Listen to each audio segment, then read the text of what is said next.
Nigeria's unity and stability are essential for the country's progress. Minister Wike, how markets? Now when you don't know, say, the suspension of Fübarä no align with you, IB. It not favor you. Now Fübarä, the suspension favor. Because you will be lawyer, as you don't look into the matter so, but they don't tell you now, say, the suspension don't favor you. Now you dey beg Fübarä. Make Fübarä come Abuja, make una go meet president, make una settle the matter, make them reinstate Fübarä back. It is too late to cry when the head is off. Now, see what problem you don't cause for yourself. Greed. According to reports, the Minister of the Federal Capital Territory emphasized the importance of prioritizing the nation's interests over personal or group agendas. Minister Wike, this one will show you, say, Tinübu, when you dey say you go outsmart, it don't outsmart you. Well, my country people, this video don't want watch, so I go see and hear how Wike beg Fübarä to come Abuja, make them go meet president, make them settle this matter. I don't want to waste on that time. I beg, we gonna watch this video to the end. When I go understand what I'm trying to talk. As Prime, before I react to the issues you have raised, there must be a country. There must be a Nigeria before we talk about working together. All of us must know that the existence of Nigeria is key. The existence of Nigeria is key. I'm here as the FCT minister not to look at any ethnic group, not to look at any religious body, not to look at those who say they don't even believe in God. My interest is for the interests of Nigeria, the unity of Nigeria, and the development of FCT. And so I will not be intimidated by anybody, by any group, be it ethnic, be it religion. So nobody should be afraid that, oh, people are saying, I'm not worried, I don't even hear, I don't even care. I don't. What I'm interested in, what I'm doing, my conscience, is it clear? What I'm doing, is it for the interest of Nigeria? And if what I'm doing, the man who appointed me is happy, I'll go ahead and do my work. There's no way you can be in governance that people will not criticize you. There's no way you be in governance that you will not step on toes. So nobody should be afraid that if you don't want to be abused, don't be a politician. You don't want people to carry rumors against you, don't be a politician. Even the religious leaders, they carry rumors against them. They carry propaganda against them. Then you see me, politician. Part of the job is for me to receive all kinds of insults. And you go home and sleep very well when your conscience is clear.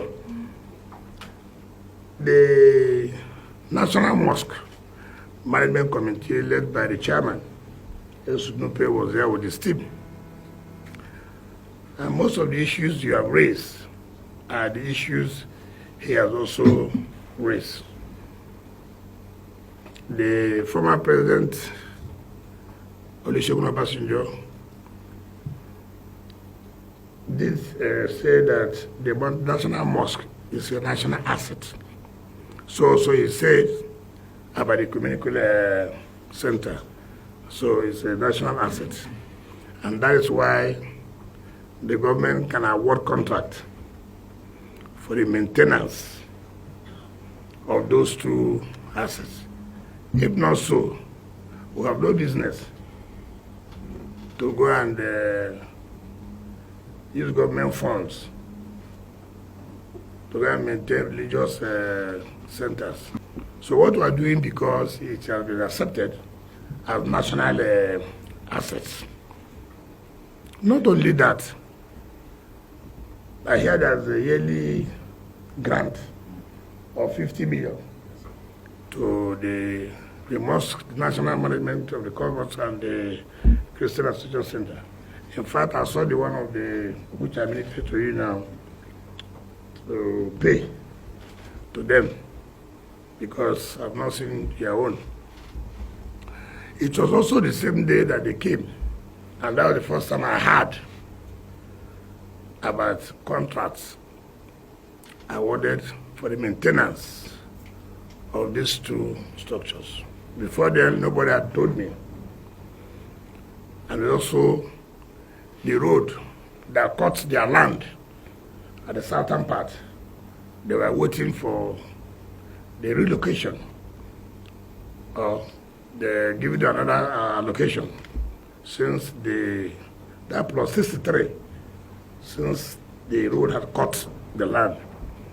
It was there I directed the executive secretary of the FCDA to go and bring me the file. Luckily, I've treated the file and I approved for reallocation of the land.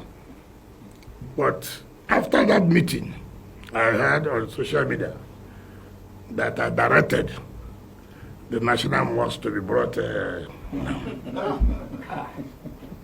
That is the country we are in. I hope to today, if I direct again, you will say that I directed that the economic center should be brought down. Let me advise all of us. You say you're not politicians, but be careful about politicians. Be careful of politicians who are so desperate to get power. Be careful of politicians who can do anything just because of power. It's not everything you read in social media that is correct. Try and ask questions. I'm seated here as the Minister of FCT. If there's anything you think, you hear that the FCT is trying to do not hesitate. Just like you wrote for this courtesy call, do not hesitate to also say, look, this is what we're hearing. Is it correct? So we'll be able to defend the government and defend ourselves. There are those who could not face us in the political field. What they will do is to roll back to you people, the religious leaders, and say, do you know this man? He hates you people. If he doesn't hate you, would you not have done this? Would you not have done that? And you fall into the trap. Pray for the leadership of the country. When once a leader has emerged, whether you like it or not, a leader has emerged. If God didn't want it so, the leader would not have emerged. That's why when people die, you say that's how it suits God. It's not true. So when a leader has emerged, live your own personal view. Live your personal view. Pray for him. Because if he fails, the country has failed. At the end of the who will suffer? Live about you are not happy with his face. No. Pray for him so he can succeed. When he succeeds, the country will succeed. So I have to say this, particularly you, the religious leaders, to know that your position is too important, very important. When you climb in the pulpit, what you say matters a lot.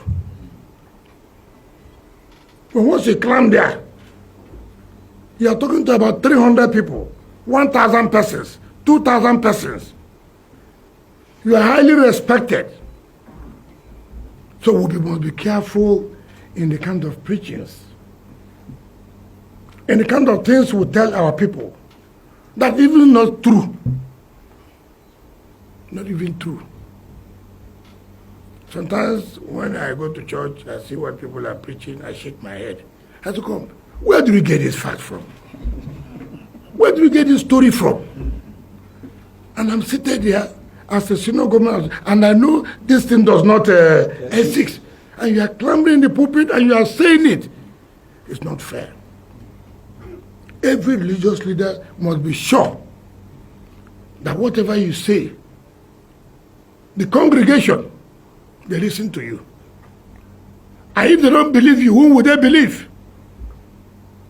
Let us not, out of sentiment, out of the person you supported did not win. Everybody must not win. God, all those who control election are children of God. They are children of God. God will choose one. Yes. God has chosen a president for Nigeria. Let us pray for him to succeed. Let's leave who he voted for, who he did not vote. All those ballot papers have been torn, shredded. And the government must survive.